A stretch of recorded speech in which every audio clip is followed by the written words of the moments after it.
Baby, you don't know what you do to me. Between me and you, I feel.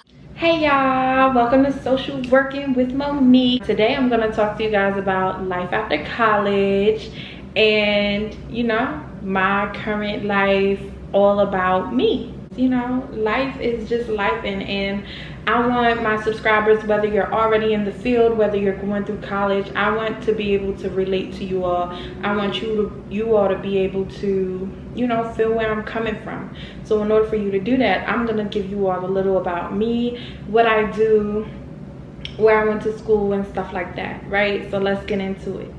So I graduated with my bachelor's in social work in 2019 from the illustrious Morgan State University, and then in 2020 I graduated with my master's in social work from the illustrious Morgan State University, right? I did the accelerated program and I absolutely loved it. And I always tell people, in order to get through grad school, which will be a later video, there are some really important things that you need. One is a team. You need a team, a support system, people that are going to uplift you, right? Because I would not have made it through in one piece without my team. So shout out to my team.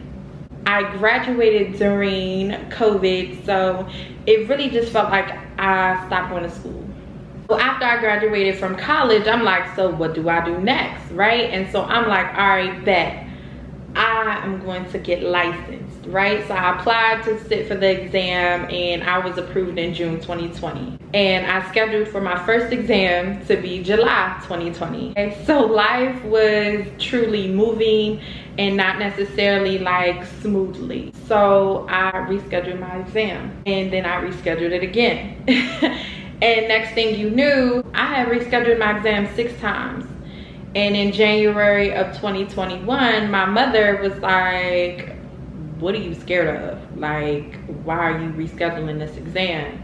And I'm like, I really needed support, but okay. And then one of my really good homegirls was like, I mean, life gonna keep happening, bro. Like, what's stopping you? Like, what are you running from? Because life not gonna slow down just because you need to study.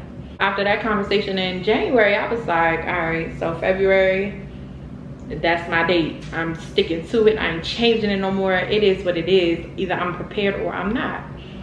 So February 9th, I took my exam at the Pearson Center, your favorite social worker, okay? Because it's illegal to call yourself a social worker if you ain't got this license, y'all.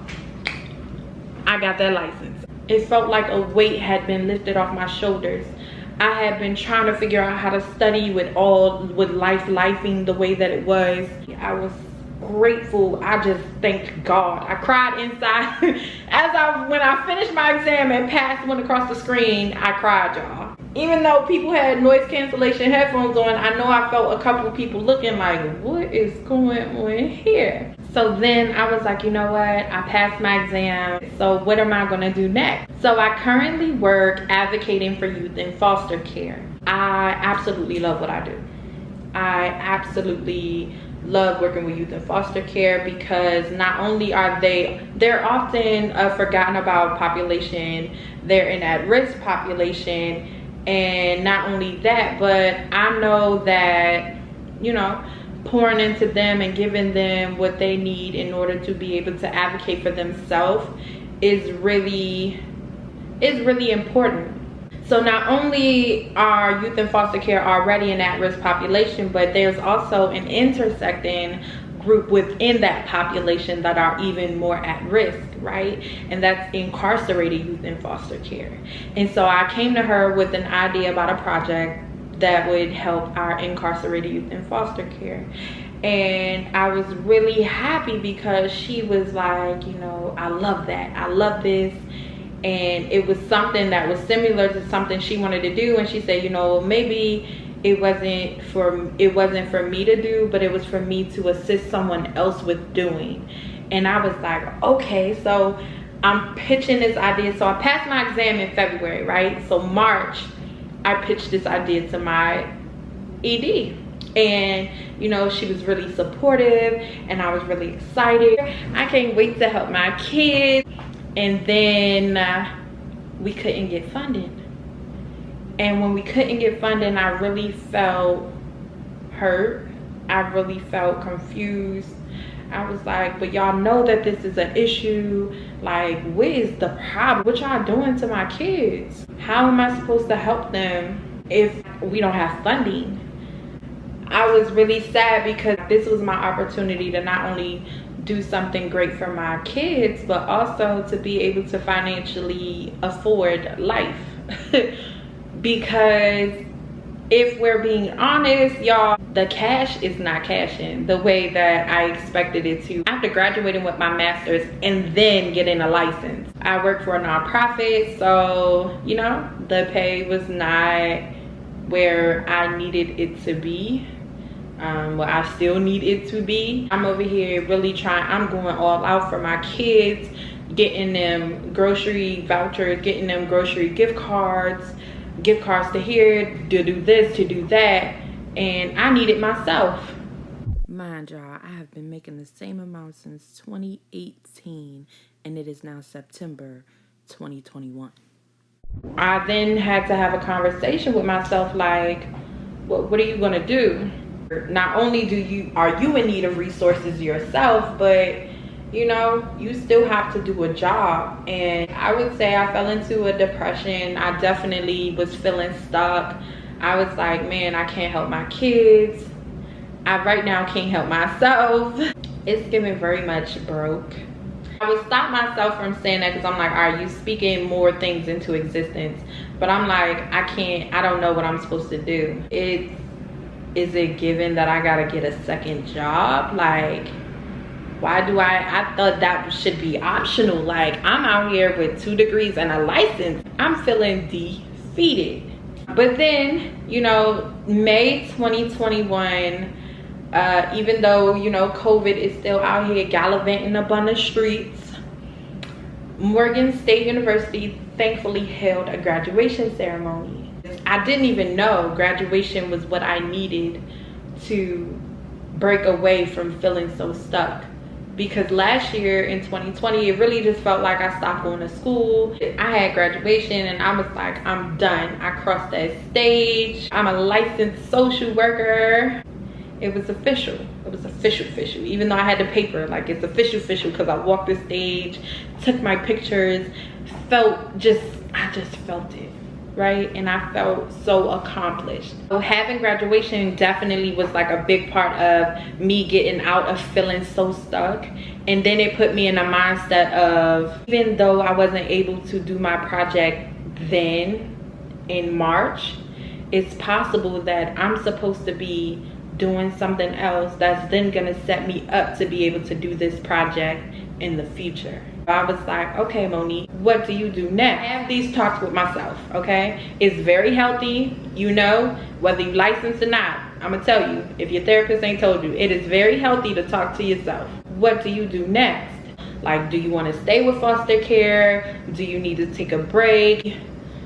I don't want my everyday job or every day to be micro level, one-on-one, working with individuals. I was feeling frustrated at not necessarily working with my youth in foster care, but working with a system who doesn't have what my youth need in order to be successful. I felt like I can't keep just trying to figure out how to duck and dodge the issues that the system has. It's a systemic thing that I have to change. Is it macro? Is it macro level? I gotta deal with policies. Should I be going into policies and working on how to change that? Should I be doing more research and bringing it to light on what is needed and how it would impact, or how not having has already impacted? Is it forensic social work I need to go into, where I'm working with incarcerated individuals and find out, and then possibly bring like my research there? Like, and I'm just going back and forth with myself, and I said, you know what I'm gonna do? I'm gonna look into all of them, and based off whatever speaks to me, that's what I'll do. I decided that I'm going to start my job search. I'm going to leave working with my youth in foster care into something that's different.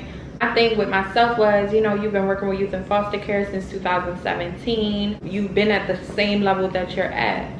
How are you now gonna make an even bigger impact? And my answer to myself was, you have to branch out and then circle back. So what I'm going to do is I'm gonna look into forensic social work. I'm gonna look into research opportunities, and I'm gonna look into macro level opportunities, and I'm gonna take you all along on my journey, okay? I'm gonna take you all along on my journey. My end goal in social work is ultimately to be in education, in higher education. So I do ultimately want to be a professor and be able to be a black professor that is able to pour back into students, into my community, the way that all of my professors poured into me. And that's another thing. I want to give a shout out to all of my great black professors that I had. Let me tell y'all, from Dr. Thurman, Dr. Archibald, I absolutely love this next professor. I mean, I love everybody, but let me tell y'all, Dr. Jennings, I love her. Like, not only is she just like so intelligent, her hair is always fire, okay? I want to be that professor, and they don't play no games. And not just them, I have a whole other array of professors that were like really instrumental in me becoming who I am. And I really appreciate them, because seeing someone that looks like you in a position to then teach you, not only pour into you and are supporter, but they pour into you and hold you accountable. And that was one really big experience that I also want to be able to give back in the future. And so that's why I plan on trying out different types of social work to see what road that it leads me on, that leads me to education. So I'm really excited to take you guys on this journey with me. And I really hope, whether you're in the profession already, whether you're working, whether you're in school, I just want you guys to keep going. We finna pour into our clients, our colleagues, and ourselves, okay? We finna grow, y'all. We finna be work. That is all. Thank you guys so much for watching my video. Please don't forget to like, comment, and subscribe. Please do stay along for the ride, because we finna pour into communities. We finna pour into ourselves, okay? Pour it up. Please have a great day. Spread love, spread light. Put in that work all week, okay? Bye, guys.